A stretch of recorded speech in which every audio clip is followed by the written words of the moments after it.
अस्सलाम वालेकुम students. Exercise 4.3 हमारी चल रही है।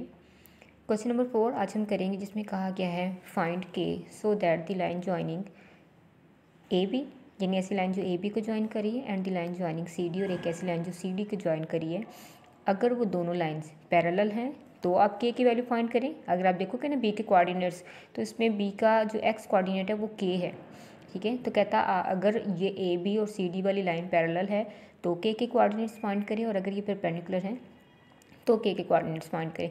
मतलब क्वेश्चन नंबर 4 में उसने एक क्वेश्चन में दो क्वेश्चन दिए हैं, ठीक है। तो हम स्टार्ट करते हैं सोल्यूशन। एक पार्ट हम पहले करते हैं पार्ट 1, ठीक है। क्या इफ़ ए बी दो लाइन्स है ना, एंड सी डी आर, पहला क्या ऑप्शन पैरेलल, अगर ये दोनों पैरेलल हों तो फिर हमने ये जो बी में के कोऑर्डिनेट आ रहा है इसकी वैल्यू फाइंड करनी है, ठीक है। तो इसका एक तरह से मैं आपको स्केच अगर बना के दिखाऊं तो कहता वो लाइन जो आपके पास ए है ना 7 and 3, और बी आपके पास क्या है के एंड -6, कहता है वो लाइन जो आपके पास इन दो पॉइंट्स को क्या करती है, ज्वाइन करिए, ठीक है। ये ए बी लाइन है। कहता है एक ऐसी लाइन जो आपके पास सी डी पॉइंट्स को, मैं लाइन पहले ड्रा कर लेती हूँ, पॉइंट्स चले बाद में, क्योंकि फिर इस तरह से हमें वो स्केचिंग में थोड़ी आसानी हो जाती है। और कहता है आपके पास ये जो सी पॉइंट हैं 4 and 5, और एक डी पॉइंट आपके पास है -6 and 4। कहता है अगर आपके पास ये ए बी और सी डी दोनों पैरेलल हों तो आपने यहाँ पे के का जो कोऑर्डिनेट है वो फाइंड करना है, ठीक है। इसके लिए आपको याद होगा हमने जब इसका इंट्रोडक्शन किया था स्लोप्स का, तो हमने ये कहा था कि अगर आपके पास दो लाइंस पैरेलल होंगी तो इनकी स्लोप क्या होती है, इक्वल होती है। यानी आपके पास slope of A B, if A and B are parallel तब ऐसा होगा, अदरवाइज नहीं। हर जगह ऐसा नहीं होता। Slope of A B is equal to slope of C D, ठीक है। If A and B are parallel then आपके पास slope of A B is equal to slope of C D, ठीक है। तो स्लोप का फार्मूला हम यहाँ पे लिखते हैं। क्या फार्मूला आपके पास, y2 - y1 over x2 - x1 is equal to, इसका भी y2 - y1 over x2 - x1। थोड़ा सा डिफरेंट करने के लिए आप यहाँ पे कुछ भी कर सकते हैं, लेकिन चले ऐसे फार्मूला हमने लिख दिया। अब इसमें क्या करना है, स्लोप ऑफ ए बी, इसमें आपके पास y2 बी के कोऑर्डिनेट्स को कहेंगे और x1 x2 ए के कोऑर्डिनेट्स को। तो चलिए देखते हैं बी के कोऑर्डिनेट्स, y में से y निकाल दे तो -6, ऐसे ही है ना, -6 -3। तो चलिए लिखते हैं -6 -3 डिवाइडेड बाय, इससे कोऑर्डिनेट्स में से x निकालते हैं k -7 इज इक्वल टू, अब अगर हम स्लोप ऑफ सी डी की बात करें तो सी और डी पॉइंट्स ये हैं, तो 4 - 5, वाई में से y निकालना है ना, 4 - 5 डिवाइडेड बाय, यहाँ पे देखें x में x -6 -4, यानी -6 -4 मतलब +4 हो जाएगा, ठीक है। चलें देखें, यह हमारे पास हो जाएगा -9/k - 7 is equal to -1 over -2। इस माइनस से ये माइनस कैंसिल कर देते हैं, तो ये हो जाएगा 9/k - 7 is equal to 1 over -2। अब इसको क्रॉस मल्टीप्लाई कर देते हैं, क्योंकि हमने के की वैल्यू फाइंड करनी है। तो ये हो जाएगा -18, और ये k - 7 1 के साथ मल्टीप्लाई होगा तो ये k - 7 ही आ जाएगा। के की वैल्यू फाइंड करनी है तो 7 को इस साइड पे लेके आ जाते हैं, k and k is equal to -18 + 7 -11। तो k की वैल्यू आपके पास -11 है। कब, if A B and C D are parallel. Next case है कि जब हमारे पास ए बी और सी डी परपेंडिकुलर हों तो k के कोऑर्डिनेट्स क्या आएंगे, वो भी हम चेक करते हैं। तो सेकंड पार्ट में देखते हैं कि अगर आपके पास ए बी और सी डी परपेंडिकुलर हैं तो क्या कंडीशन होगी, ठीक है। पैरेललिटी हमने देख ली, के कोऑर्डिनेट्स देख लिए, अब हम परपेंडिकुलरिटी की तरफ जाते हैं। कहता है find k if A B and C D are perpendicular, ठीक है। तो इसकी कंडीशन ये बनती है कि आपके पास एक लाइन है जिसके पे अगर कोऑर्डिनेट्स ए बी हैं, उसके दो पॉइंट्स हैं जिनके कोऑर्डिनेट्स गिवन है, उसमें से बी के कोऑर्डिनेट्स में के दिया हुआ है, और दूसरी लाइन आपके पास है सी डी से जो पास करिए, और ये लाइन कहते हैं ये दोनों अगर परपेंडिकुलर हो, परपेंडिकुलरिटी का आपको मतलब पता है, दोनों लाइंस अगर आपस में 90 डिग्री का एंगल बना रही हैं तो क्या होगा।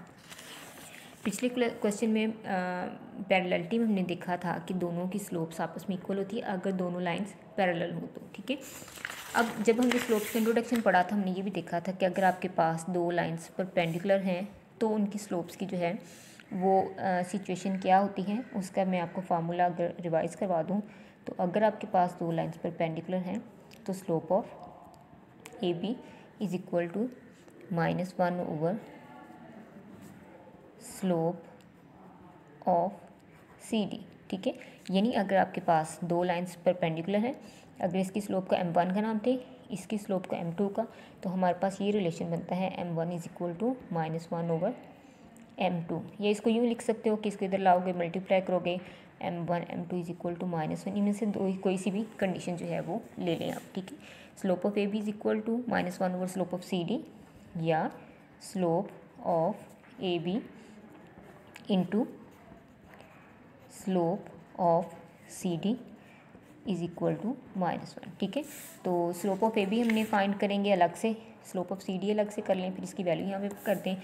ये देखें स्लोप ऑफ ए बी हम लोगों ने फाइंड की हुई है, यहाँ पे -9 ओवर k -7 थी और स्लोप ऑफ सी डी हमारे पास -1 ओवर -2 थी। तो यहाँ पे वही वैल्यू फाइंड कर लेते हैं, क्या हो जाएगा slope of A B y2 - y1 वाला फार्मूला उसी तरह से लिखा के हमने चाहो तो आप साइड पे सेपरेटली फाइंड कर सकते हो। जैसे slope of A B, slope of A B का फार्मूला y2 - y1 चेक करें -6 -3 divided by k -7 that would be -9 over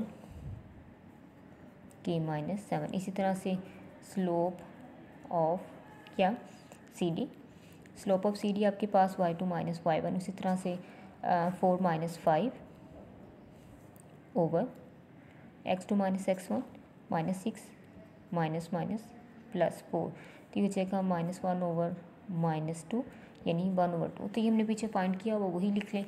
slope of A B -9 over k -7 into 1/2, ये स्लोप ऑफ ए बी निकला हुआ है ना, C D is equal to -1। आप इसको multiply कर लें -9 ओवर 2 इंटू k -7, न्यूमिनेटर को न्यूमिनेटर से, डिनोमिनेटर को डिनोमिनेटर से मल्टीप्लाई कर दिया, माइनस माइनस कैंसिल हो गया और इसको जाके मल्टीप्लाई भी कर दें। 9 is equal to 2 into k -7, 9 is equal to 2k -14,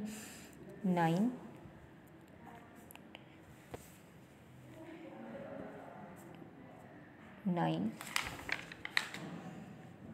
plus 14 is equal to 2k, 14 से माइनस इधर आके प्लस करेगा तो that would be 23 is equal to 2k। आपको k चाहिए तो ये 23/2 and k is equal to 23/2। ये k की वैल्यू है जब आपके पास ए बी और सी डी परपेंडिकुलर हो। तो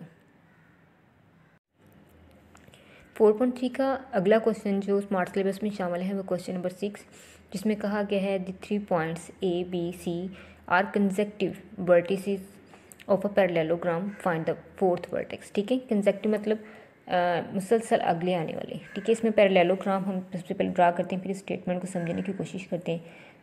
पैरेललोग्राम आप लोगों के लिए नई नहीं है, आप लोगों ने काफ़ी जगह पे इसको जो है छोटी क्लासेस से इसको देखा हुआ है। ठीक है, जिससे पैरेललोग्राम डेफिनेशन इसकी करें तो हम कहते हैं opposite sides are parallel, the fourth sided figure in which opposite side, ये वाली इसके opposite sided sides are parallel.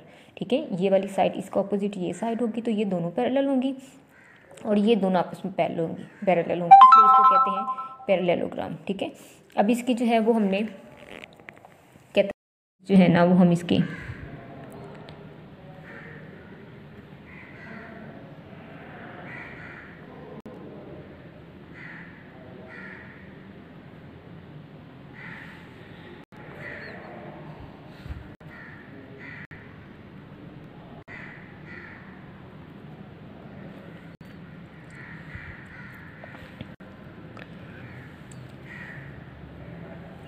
तो ये एक पैरेललोग्राम है जिसका एक कोऑर्डिनेट है 7 and -1।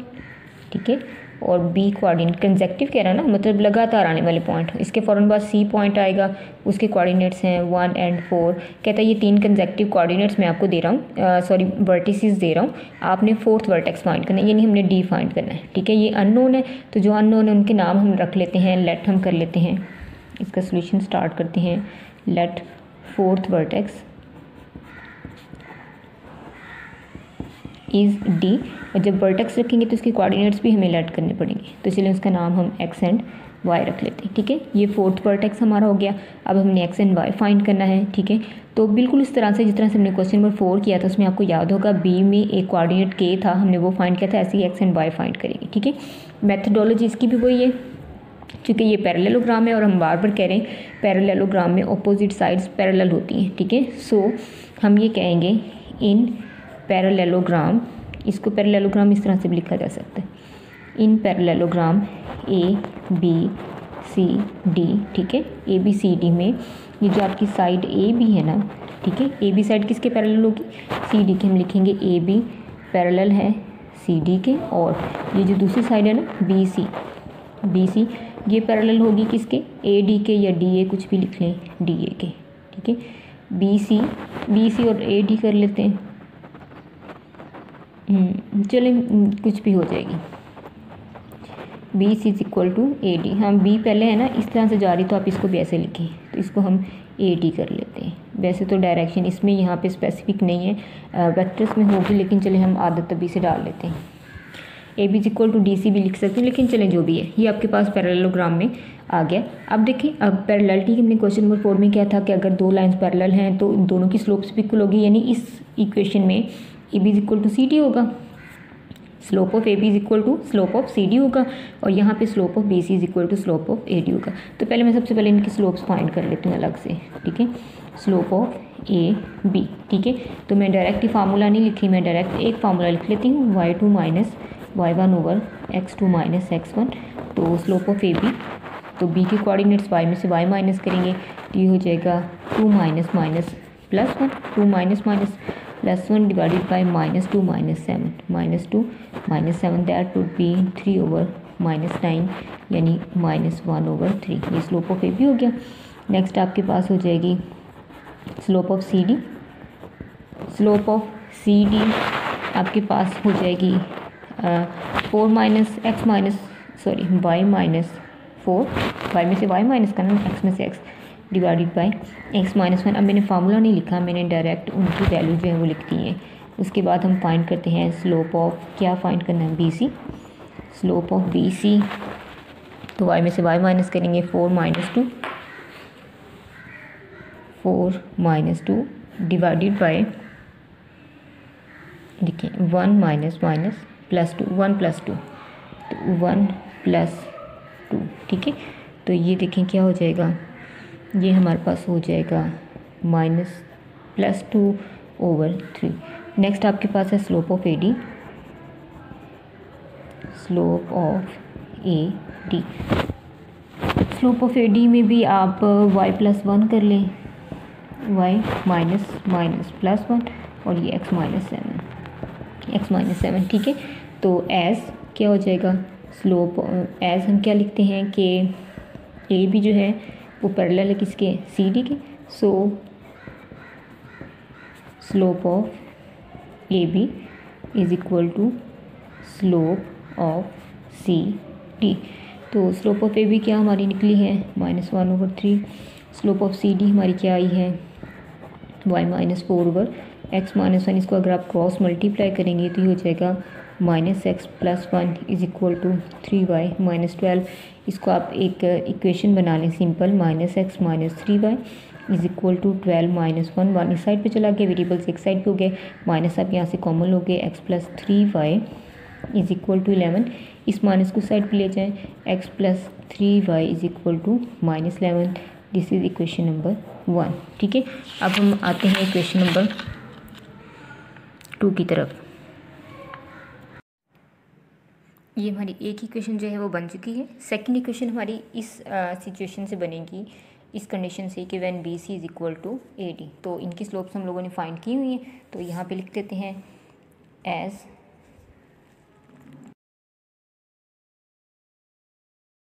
B C is parallel to A D, so slope of B C is equal to slope of A D. ठीक है, तो स्लोप ऑफ बी सी आपके पास क्या है, 2/3, और इसकी स्लोप जो है वो ये, तो हम लिख देते हैं 2/3 is equal to y plus 1 over x minus 7 अब इसको चूँकि हमने इक्वेशन बनाना, इसको क्रॉस मल्टीप्लाई कर लेते हैं, तो ये हो जाएगा 2x minus 14 is equal to 3y plus 3। Equation की फॉर्म में लिखेंगे 2x minus 3y is equal to 3 plus 14, तो 2x minus 3y is equal to 17। This is equation number 2। ठीक है, अब हमने क्या करना है, इक्वेशन नंबर 1 एंड 2 को सॉल्व करना। इक्वेशन नंबर 1 एंड 2 को सॉल्व करना और x एंड y की वैल्यू फाइंड करनी है। तो solving equation number 1 and 2। Equation number 1 आपके पास क्या है, x plus 3y is equal to minus 11, और सेकेंड इक्वेशन क्या है 2x minus 3y is equal to 17। इनको हम सॉल्व करते हैं, कोशिश करेंगे x या y के कोफिशिएंट्स इक्वल कर लें, अगर नहीं है तो फिर उसको मल्टीप्लिकेशन के जरिए इक्वल करेंगे। लेकिन यहाँ इत्तेफाक ऐसा है कि आपके पास y के कोऑर्डिनेट्स इक्वल है। साइन चेक कर लें, अगर सेम साइंस हैं तो नीचे वाली इक्वेशन की साइन चेंज कर देंगे, क्योंकि सब्ट्रैक्शन करनी ना हमने, और अगर डिफरेंट साइंस है तो बस ऐसे ही ऐड कर देंगे। This would be cancel by this, तो x प्लस 2x ये क्या हो जाएगा 3x is equal to 17 minus 11 क्या हो जाएगा 6। x is equal to 6 by 3 and this would be equal to 2। x is equal to 2, x is equal to 2 आ गया। अब आपका डील करें तो इसको इक्वेशन नंबर 1 में पुट कर लें, चाहे तो इसको इक्वेशन नंबर 2 में पुट कर लेते हैं। चलिए, putting in equation number 1, putting in equation number 1,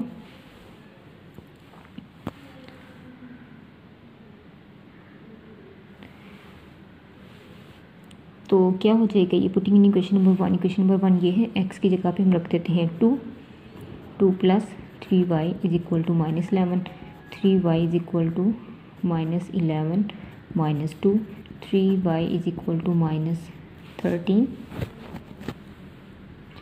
and y is equal to minus 13 by 3। तो ये y आपके पास ये आ गया। उसने कहा था फाइंड फोर्थ वर्टेक्स, क्योंकि वर्टेक्स का तो इसको फिर हम वर्टेक्स की फॉर्म में लिखेंगे। हम लिखेंगे फोर्थ वर्टेक्स जो कि D था, उसके कोऑर्डिनेट्स x एंड y थे। x के आपके पास 2 और y आपके पास क्या है minus 13 by 3। So this one is fourth vertex. ये क्वेश्चन नंबर 6 था।